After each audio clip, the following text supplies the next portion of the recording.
voyons ce qui marche. On l'a vu, y compris en Italie, avec des dispositifs qui ont été gérés par la diplomatie. Mais on ne peut rien faire sans les pays d'origine de l'immigration et sans les pays de transit. Donc il y a des réalités. Mais une fois de plus, la tentation de la politique française, c'est de se faire plaisir et de se parler. On parle entre soi. C'est pas ça la politique. C'est d'agir et de mettre les mains dans le cambouis. Un mot sur le blocage. Vous avez ri de vous-même, je crois que c'était à la fête de l'humain. Ri de vous-même, vous avez raté une dissolution. Ça arrive. Oui, mais sauf que vous le savez, je n'ai en aucune façon décidé de cette dissolution. Oui, enfin vous avez poussé à l'époque Jacques Chirac à le faire. C'est une légende. Non, mais bien sûr, ça ne correspond pas à cela. La décision a été prise par Alain Juppé et par le président de la République, tout simplement parce qu'il refusait toutes les autres options. Moi, j'ai proposé un certain nombre de possibilités. Ils ont choisi. En tout cas, le résultat, c'était pas très heureux. Aujourd'hui, il y a une dissolution qui a amené à ça, qu'on juge que c'est une bonne ou mauvaise décision, chacun jugera. Je crois que personne, y compris pas le président de la République, ne la juge bonne. Comment on en sort ? Justement, c'est tout le problème. C'est tout le problème, c'est là où on fait sortir le mauvais génie de la bouteille, et pour le faire rentrer, bon courage. C'est toute la difficulté, et j'allais dire, de ce point de vue-là, ça justifie une petite révolution dans le comportement du président de la République vis-à-vis des Français. C'est-à-dire les écouter, leur parler, aller vers eux. Et je pense qu'il faut toujours tirer les leçons de ces échecs. Et là, il y a... Les moqueurs vous diront, il l'a beaucoup fait. Non, mais il l'a beaucoup fait, justement, comme vous le rappeliez, parfois avec un résultat qui a pu être discuté. Mais une fois de plus, il l'a beaucoup fait sans en tirer aucune leçon. C'est une chose de faire un grand débat et de parler, et de parler, et de parler, et de ne jamais écouter, et de ne jamais tirer les leçons, et d'accumuler dans les tiroirs de la Bibliothèque nationale toute une série de cahiers de doléances que personne n'a jamais lus. C'est pas ça dont il s'agit. Il s'agit tout simplement d'être à l'écoute de ce que notre pays, et des préoccupations qui sont celles de notre pays. Quand vous regardez les débats, à la fois des partis, et même y compris de ceux qui agitent les plus hautes personnalités de notre État, on n'est pas toujours en phase avec les problèmes des Français. Qu'est-ce qui se passe autour de vous, Dominique de Villepin ? Je faisais allusion à l'instant à la fête de l'UMA. Vous avez l'allure que vous avez, le verbe que vous avez une particule, vous venez du gaullisme. Ça, c'est plutôt un handicap. Justement, ça peut être un handicap. À la fête de l'UMA, c'est pas la chose la plus évidente. Or, vous êtes populaire dans des milieux de gauche, très populaire. Je n'ai pas regardé les réseaux sociaux, mais je suis sûr qu'il y a... On peut les regarder, je suis certain que, notamment dans les milieux de gauche, on vous applaudit pour la question du Proche-Orient, mais pas seulement. Il se passe là quelque chose. Quoi ? C'est à vous de me le dire. Moi, je ne suis pas du tout observateur de la vie politique. Vous avez assez écrit de livres d'introspection pour avoir une idée sur vous-même. Mais qu'est-ce qui se passe de façon très simple ? Je dis des choses que d'autres ne disent pas. Ça suffit, vous savez, à l'ère des réseaux sociaux, à l'ère des médias, à constituer une voix originale et singulière. Je dis des choses, et je ne les dis pas parce que ça me passe par la tête. Je les dis parce que c'est l'expérience qui est la mienne, et que, comme ancien Premier ministre, vous voyez, on discute beaucoup les privilèges des anciens Premiers ministres. Le premier devoir d'un ancien Premier ministre, c'est de partager son expérience. Moi, je ne peux pas me taire sur un certain nombre de sujets, tout simplement parce que j'ai vu à quoi ça conduisait. Quand je vois certains États ou certaines politiques conduire à des surenchères, conduire à des violences, eh bien, je préfère dire tout de suite, attention, réfléchissez, regardez ce qui s'est passé ici, regardez ce qui s'est passé là. Donc, ma vocation aujourd'hui, comme ancien Premier ministre, c'est de partager cette expérience. Et le débat aujourd'hui est à ce point grave. Les enjeux, les défis pour notre pays. Nous sommes devant, Darius Rochemin, et je pèse mes mots, devant des défis existentiels pour la France. Vous voyez, je connais bien l'outre-mer, j'aime beaucoup l'outre-mer, la crise que nous avons vécue en Nouvelle-Calédonie, les difficultés qui existent aujourd'hui à Mayotte, les revendications qui sont celles des Antilles en matière de coût de la vie et de la vie chère. Tout ceci fait que nous devons remettre sur la table les raisons qui sont les nôtres de vivre ensemble. De vivre ensemble ici, de vivre ensemble sur l'ensemble des territoires ultramarins. C'est ce pacte vital que la nation a avec elle-même qui doit être aujourd'hui ravivé. Et c'est pour cela que je ne crois plus à ces exercices politiciens, à ces shows télévisés auxquels on se livre. Aujourd'hui, il faut revenir à l'essentiel, parce que c'est l'essentiel qui est en cause. Je vous ai entendu dire « je ne veux pas qu'on parle à ma place ». Est-ce que ça veut dire que vous êtes naturellement candidat en 2027 ? Plus, De quoi parle-t-on ce soir de Donald Trump s'installant à la Maison-Blanche. Donc, ayant le sens des réalités, c'est pas un sujet qui se pose. Est-ce que vous y pensez? Non. Pourquoi vous n'y pensez pas? Parce que aujourd'hui, le combat que je veux mener, la raison qui m'amène à être ici ce soir, c'est d'informer, de prévenir nos compatriotes. Parce que je crois à la force du citoyen. Chacun individuellement, qu'une partie de l'avenir de notre pays est dans sa main. Vous voyez, on a tous cultivé une mémoire française.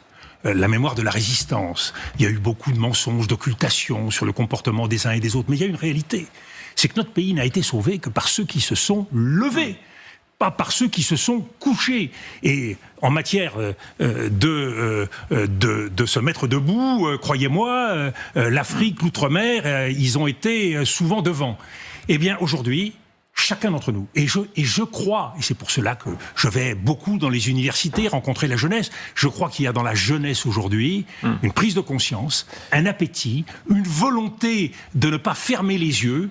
Nous ne sommes pas les citoyens du bout du monde qui devons être considérés comme quantité marginale. Est-ce qu'il y aura dans cette élection présidentielle une forme de synthèse? Jacques Chirac avait réussi ça. Jacques Chirac, après beaucoup d'échecs, avait réussi à être à la fois le candidat de la droite, mais l'homme aussi de la rupture, l'homme de la compréhension d'un certain nombre de milieux sociaux, l'homme aussi de l'indépendance dans une tradition gaulienne. Est-ce qu'on va arriver à un moment de dépassement de ce genre-là?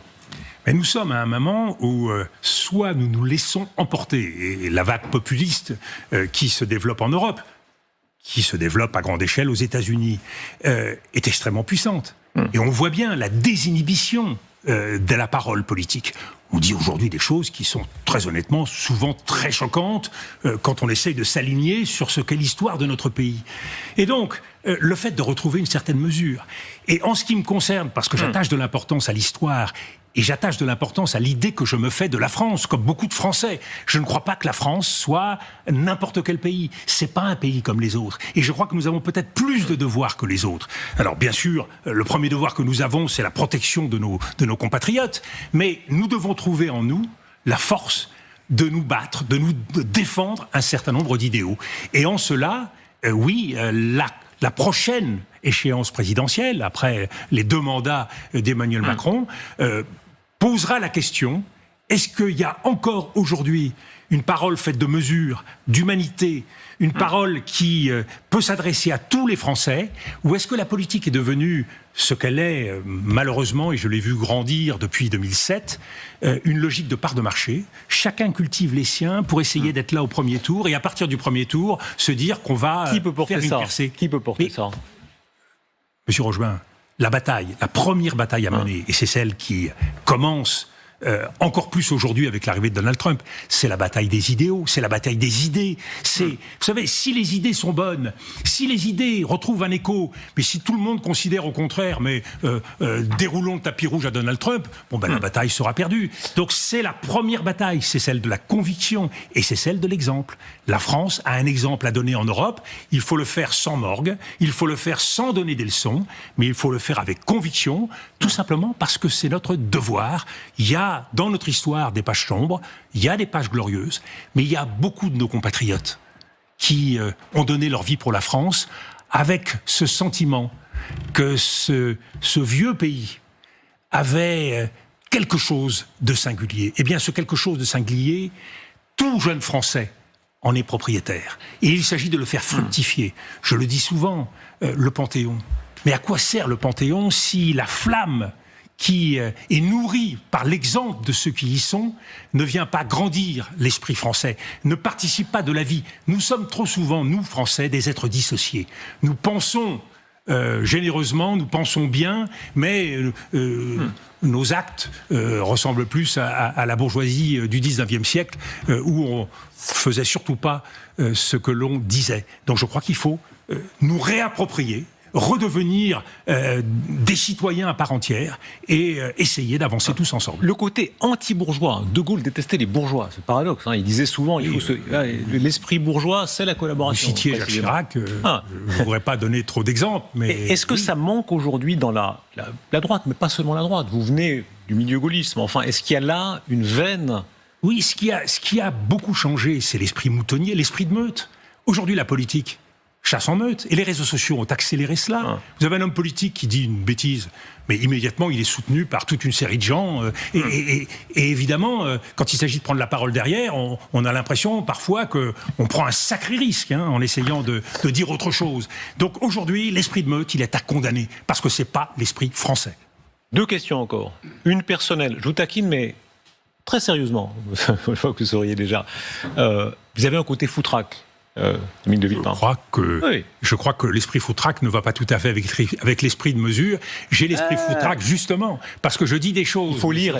Il faut lire. Qui ne vont pas dans le sens du poil. Il faut lire Quai d'Orsay, etc. Et c'est à la fois un compliment. C'est tout sauf foutraque. C'est aussi un compliment. Je citais tout à l'heure De Gaulle, sa fameuse phrase, c'est dans ses carnets. Foutraque, ça va dans tous les sens. Allez, alors je retire foutraque. C'est ce côté grain de folie, ce côté un peu, qui sort de. Non, certainement pas grain de folie. Mais Dominique de Villepin, c'est le gars qui, au Quai d'Orsay, dit à ses collaborateurs, lis-moi Hésiode pour demain matin. Voilà, c'est ce côté un petit peu hors cadre. Pardon, je finis ma question. Oui, allez-y. Est-ce qu'on a besoin à nouveau